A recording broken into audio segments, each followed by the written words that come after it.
Ahojte, vítam vás pri ďalšej časti relácie Reverse, kde sa spoločne snažíme ponoriť sa do našich hĺbok a dostať sa tak k jadru nášho bytia, čo v ľudskej reči znamená, že sa pokúšame spoznať samých seba, svoje ozajstné túžby a potreby a vrátiť sa tak k nášmu autentickému ja, ktoré skrývame všetci, niekde vo svojej podstate.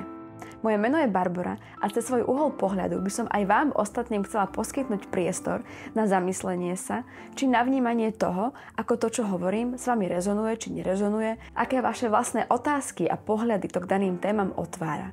Pretože mojím cieľom nie je hrať sa na múdru, čo všetko vie, ale skôr priniesť témy na zamyslenie sa, vlastnú filozofiu, či skrátka len iný uhol pohľadu, ako je ten váš. Podstatná informácia ešte na úvod je, že celé nezostrihané časti relácie Reverse nájdete na platforme Hero, kde svojim odberom podporíte nielen vznik ďalších častí, ale v podstate aj moju motiváciu ich tvorbe. Ale samozrejme poteší aj komentár, like, odber a zdieľanie aj na tomto kanáli, pretože iba tak sa môžeme dostávať k ďalším ľuďom a pomáhať aj im dostávať sa k ich autentickému ja. A ak by vás zaujímali ďalšie informácie o tom, čomu sa venujeme, alebo napríklad aj naša osobná cesta životom, môžete sledovať naše sociálne siete. A teraz už môžeme prejsť k tej zaujímavejšej časti.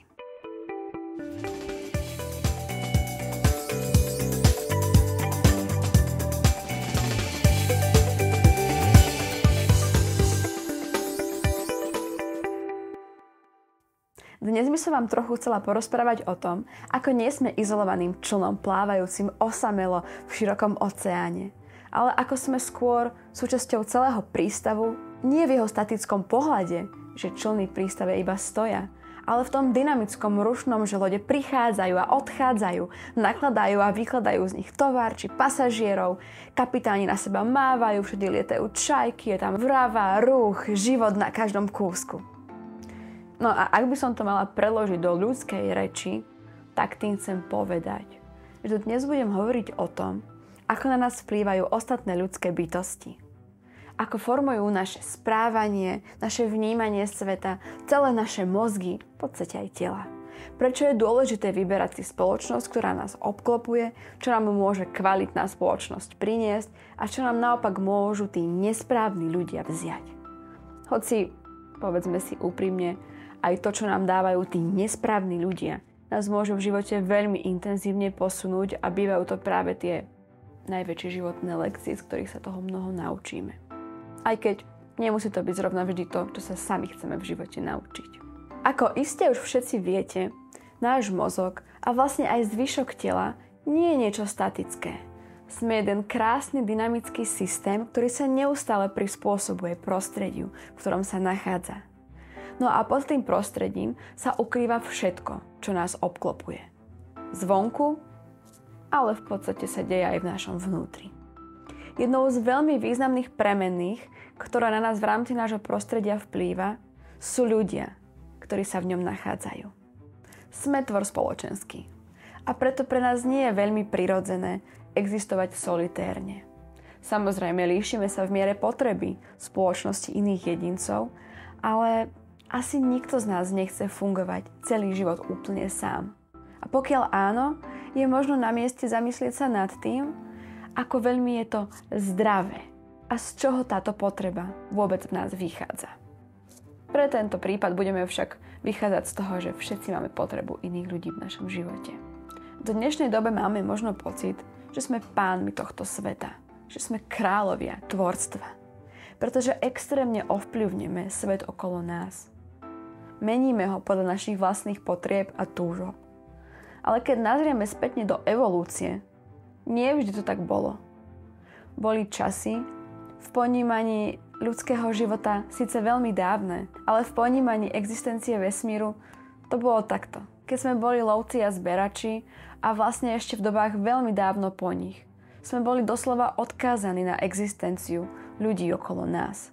Naši súkmeňovci nám pomáhali prežiť, vzájomne sme sa chránili, zabezpečovali si spolu jedlo, pomáhali si prekonávať ochorenia, bránili sa pred predátormi alebo inými skupinami ľudí, ktorí možno že mali iné záujmy ako tá naša, alebo chceli zobrať naše zdroje alebo čokoľvek iné. V rámci histórie sme sa vyvíjali ako sociálne tvory. A zatiaľ je to stále našou súčasťou.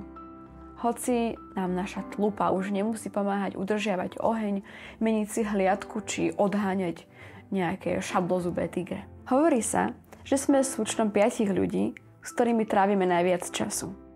Dnes budem operovať s týmto číslom, aj keď na rovinu vám hovorím, že je veľmi obrazné a každý to môže mať individuálne, tak sa prosím nerozčulujte, že ja nemám 5 najbližších ľudí, alebo ja mám len jedného, ja mám len 10. Snažím sa tým naznačiť to, že naše najbližšie sociálne spoločenstvo okolo nás veľmi intenzívne formuje. A v dnešnej dobe je teda ešte obzvlášť zaujímavé to, že to ani nutne nemusí byť naše fyzické okolie, pretože to môže byť kľudne niekto z online priestoru. Môžu to byť ľudia, s ktorými dokonca ani nemáme obojstrannú interakciu, ale iba my venujeme našu pozornosť im. Iba my sledujeme ich životy, čo následne formuje naše fungovanie vo svete. A popravde, týmto ľuďom ani nutne nemusíme mať pozitívny vzťah. Pretože nemusia to byť len nejaké naše ideály, nejaké naše vzory, ktorými sa chceme inšpirovať. Stačí, že tým ľuďom venujeme náš čas a našu aktívnu pozornosť a náš mozog sa formuje pod ich vplyvom. Keď to má nejaký emocionálny podtón, tak to je ešte väčšia čerešnička na torte. Čiže v podstate stačí dostatok času a pozornosti a či chceme, či nie, máme týchto ľudí zavrtaných v našej mozgovej kôre aj v našom podvedomí. Keď som sa ja prvýkrát stretla s touto informáciou, tak som si premazala kompletne celý Instagram a nechala som si tam profily len také, ktoré sa mi zdali, že majú veľmi vysokú pridanú hodnotu, že ma niečo naučia. Nehovorím, že to máte teraz robiť aj vy, ale chcem tým poukázať na to, že je veľmi dôležité vyberať si aj to, koho máme v tom našom online priestore, pretože väčšina z nás tam trávi pomerne veľa času. Tým pádom venujeme pomerne veľa pozornosti sledovaniu rôznych životov, rôznych ľudí.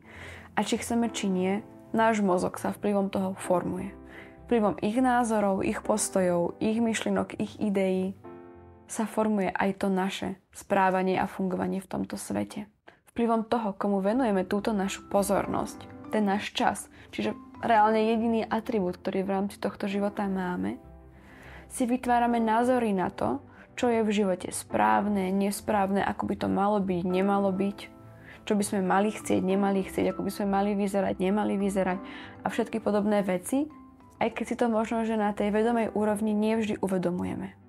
A samozrejme, platí to aj v tom fyzickom svete s tými reálnymi ľuďmi, ale aj v tom online priestore, kde si to možno, že niekedy menej uvedomujeme.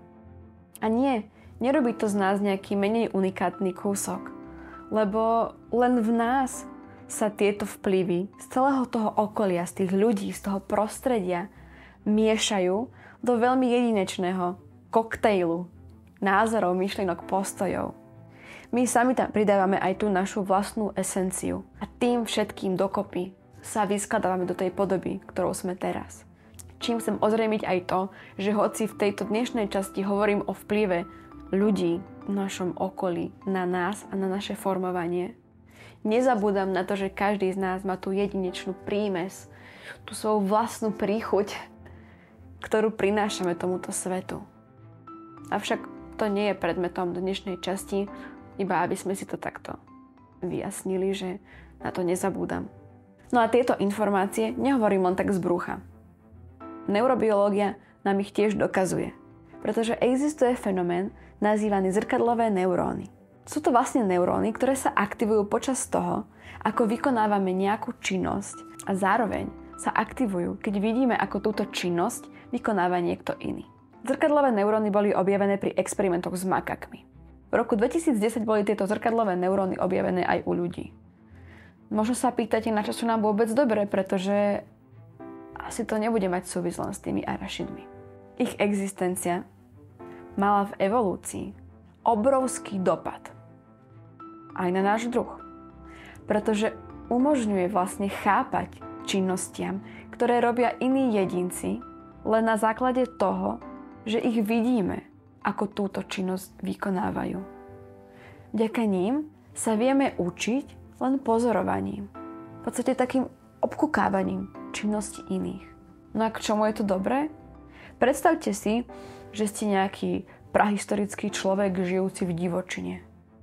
Ste len ďalšou z potenciálnych obetí nejakej obrovskej šelmy. No a v tom si všimnete, že iný prahistorický človek využíva oheň. Využíva ho na teplo, svetlo, na nejakú obranu, prípravu jedla a tak ďalej a tak ďalej. Vďaka vašim zrkadlovým neurónom ste schopní odkúkať činnosti, ktoré tento váš felák vykonáva. Viete ich pochopiť, viete ich uplatniť do svojho života a to vám následne extrémne uľahčí realizáciu týchto úkonov a v podstate celé prežitie. Toto nie je schopnosť len nejakých našich dávnych predkov, pretože zrkadlové neuróny nemajú súvis len s získavaním potravy alebo s obranou. Využívame ich napríklad my všetci, celý náš život, ale napríklad najmä v detstve, kedy sa vďaka tomu dokážeme učiť. Napodobňovaním našich rodičov, príbuzných, kamarátov. Vďaka zrkadlovým neurónom sme schopní budovať si sociálne vzťahy. Tieto zrkadlové neuróny nám umožňujú napríklad empatiu alebo komunikáciu s inými jedincami na neverbálnej úrovni, ktorá býva častokrát dôležitejšia ako tá verbálna. Ako som spomínala, súvisí aj so schopnosťou empatie. Pretože keď nám niekto hovorí o svojich pocitoch alebo vidíme, ako sa niekomu inému niečo deje, tieto neuróny sa nám aktivujú a vyvolajú aj v našom mozgu podobný pocit. Pocit, ako by sme si sami prechádzali touto skúsenosťou. Vďaka tomu sme schopní vžiť sa do situácií iných ľudí a vieme byť empatickí. Preto sme schopní učiť sa od iných. To správanie ľudí okolo nás sa odohráva aj v našich hlavách.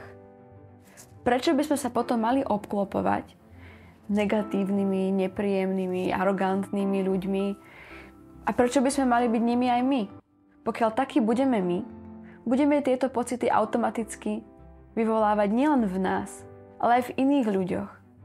A keď sa budeme obklopovať spoločnosťou takých ľudí, veľmi ľahko sa staneme rovnakými.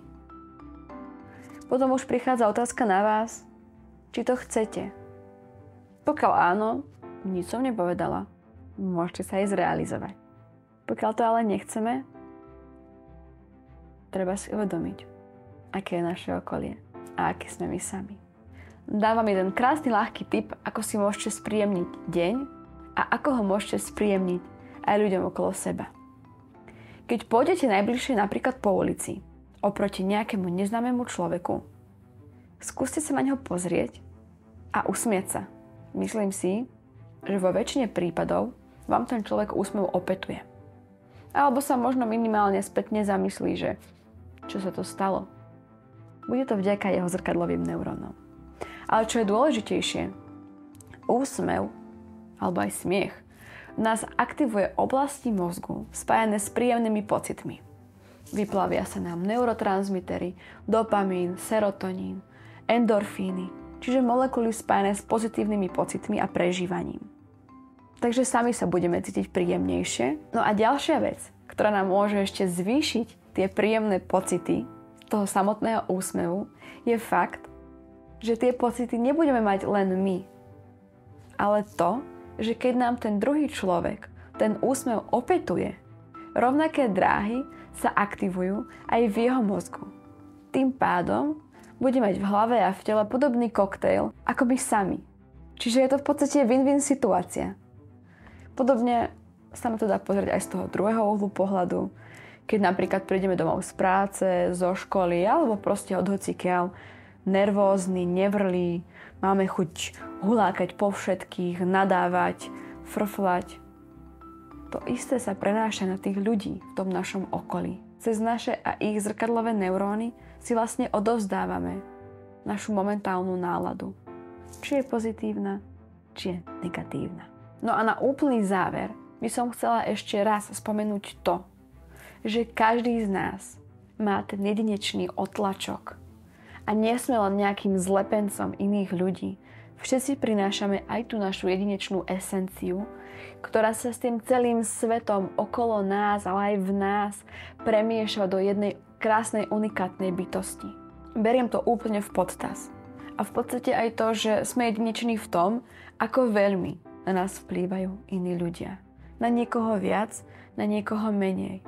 Obidve formy sú v poriadku a vlastne aj tie všetky medzi tým. Dôležité je vedieť to, ako to mám ja. Dôležité je vedieť to, ako vplývajú na mňa iní ľudia. Ako veľmi, ako málo, ako chcem, aby na mňa vplývali, ako nechcem, aby na mňa vplývali, kto je okolo mňa a tak ďalej a tak ďalej. Ako som vravala na začiatku, nie sme tým izolovaným člnom v strede veľkého oceánu. Sme tým prístavom. Týmto by som to pre dnes uzatvorila a už klasicky na záver epizódy by som vám dala ešte pár otázok, na ktoré môžete skúsiť odpovedať sami, prípadne môžete odpoveď napísať do komentára alebo kamkoľvek uznáte za vhodné. Akými ľuďmi sa vo svojom fyzickom aj virtuálnom svete obklopuješ? Vnímaš nejakú podobnosť medzi sebou a tvojim najbližším okolím? Myslíš si, že ťa tvoje okolie formuje tým lepším smerom a pomáha ti stať sa tou verziou seba, ktorou chceš byť? Je v tvojom blízkom okolí nejaký človek, ktorý ťa veľmi štve? Ak áno, prečo ho v tom svojom okolí nechávaš? Ďakujem vám, že ste dnešnú časť dopozerali až sem. Jej celú nezostrihanú verziu si môžete už teraz pozrieť na platforme Hero Hero, čím podporíte vznik ďalších epizód. A aj tú moju motiváciu. Samozrejme budem rada za každé zdieľanie, odber, komentár či like aj na tomto kanáli. Ak vás zaujímajú podobné témy, môžete sledovať aj naše sociálne siete, ktoré sú uvedené tu aj v popise videa. Teším sa na vás pri ďalšej epizóde a zatiaľ vám prajem ešte krásny zvyšok dňa. Pa, pa!